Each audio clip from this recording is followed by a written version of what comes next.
¿Cuál muñeco es feo? ¿Cuál muñeco es malo?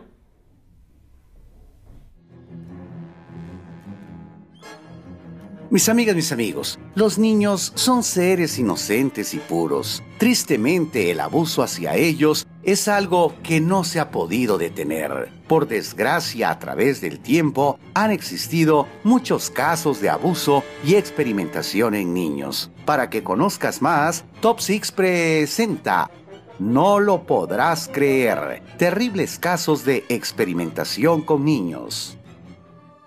6. El juguete roto.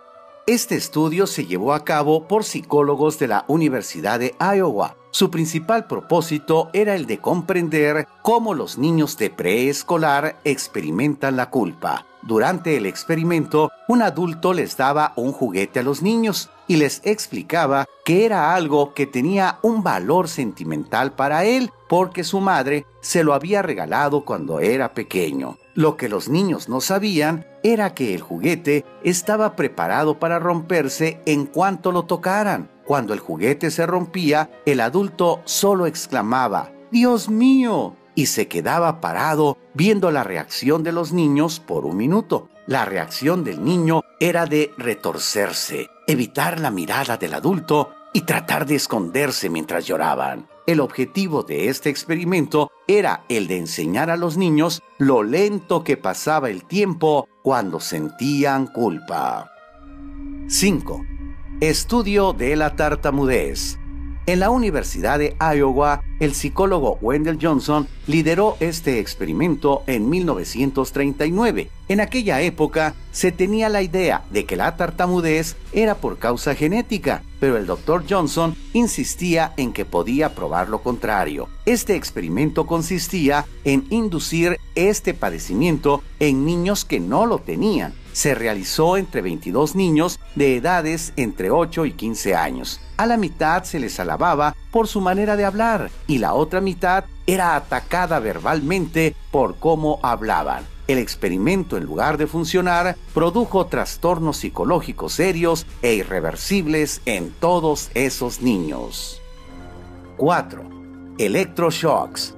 De 1940 hasta mediados de la década de los 50, una doctora de nombre Loretta Bender, quien era miembro del Hospital Creedmoor, impulsó un método que consideraba revolucionario para tratar a niños con problemas de comportamiento, el electroshock. Esta terrible terapia consistía en entrevistar a un niño frente a un gran grupo de personas y aplicar un poco de presión en el cráneo del infante. Y si el niño reaccionaba a la presión ejercida, se debía a que mostraba signos tempranos de esquizofrenia, por lo que debían someterse a terapias de electroshock. Para el momento en que el método de Bender fue detenido, se cree que más de 100 niños sufrieron de la terapia, con rangos de edad desde los 3 a los 12 años. Aunque profundamente decepcionada por los efectos de su terapia, Bender siempre defendió presuntos buenos resultados, aunque el seguimiento a los pacientes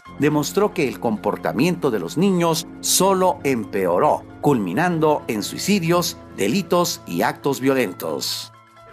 3. Utilizan a niños de orfanato para experimentar en ellos fármacos.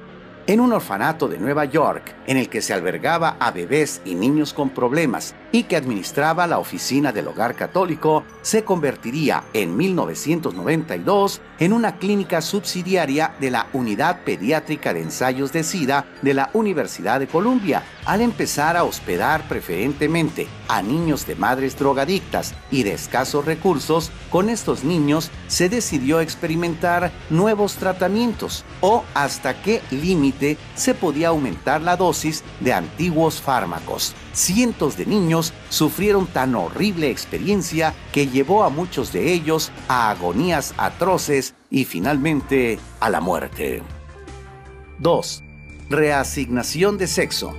David Reimer nació en 1965 junto a su hermano gemelo. A la edad de 8 años, sus padres lo llevaron al hospital para practicarle la circuncisión. Sin embargo, el doctor que le practicó la operación le quemó el pene al usar un aparato equivocado. Ante la situación, los padres de David acudieron al psicólogo John Money, un experto en el campo de estudios de identidad sexual, quien les recomendó que le realizaran una operación de cambio de sexo y criaran a David como una niña. El psicólogo Money no estaba interesado en el bienestar del niño, sino en la oportunidad de realizar un experimento para probar que la crianza y no la naturaleza determina la identidad de género y la orientación sexual. El hecho de que David tenía un gemelo le permitía a Money usarlo como grupo de control. Desde temprana edad, David, que ahora se llamaba Brenda, mostró un rechazo por los vestidos y las muñecas, prefiriendo los juguetes de su hermano, e incluso era molestada por hablar y actuar como un niño en la escuela. El doctor Money insistió en que solo era una fase, mientras publicaba documentos sobre su experimento y aseguraba el éxito de su hipótesis. Sin embargo, los reportes escritos por Money se detuvieron en la década de los 70, época en que David supo de la fallida circuncisión y se suicidó.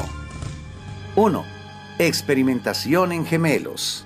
Joseph Mengele, a quien apodaban el Ángel de la Muerte, en el campo de concentración de Auschwitz, era un médico alemán que durante años realizó experimentos con los prisioneros del campo. Dentro de sus múltiples intereses, la experimentación con gemelos representaba la oportunidad de marcar pauta en la higiene racial que Alemania emprendía. Con miras a encontrar la clave para la reproducción selectiva de la raza aria y ante la gran población judía a su disposición, Mengele realizaba pruebas de radiación y resistencia al dolor en humanos. Además, se sabe que infectaba intencionalmente a gemelos con bacterias de múltiples enfermedades para comprobar similitudes anatómicas y reacciones de los gemelos ante una misma enfermedad. Se sabe que también realizó experimentos para crear siameses, cosiendo a 2 gemelos de 4 años por la espalda hasta las muñecas. Más de 1.500 pares de gemelos pasaron por los laboratorios de Mengele y solo 200 sobrevivieron a la guerra.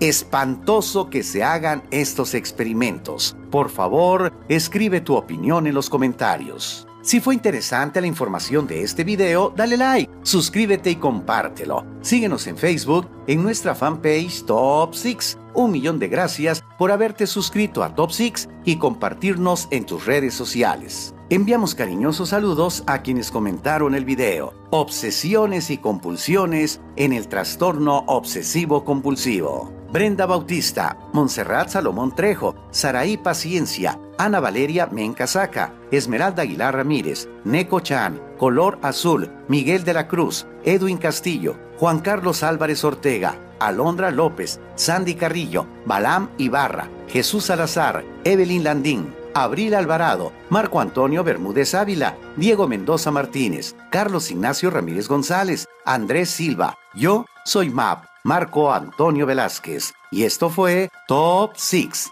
Hasta la próxima.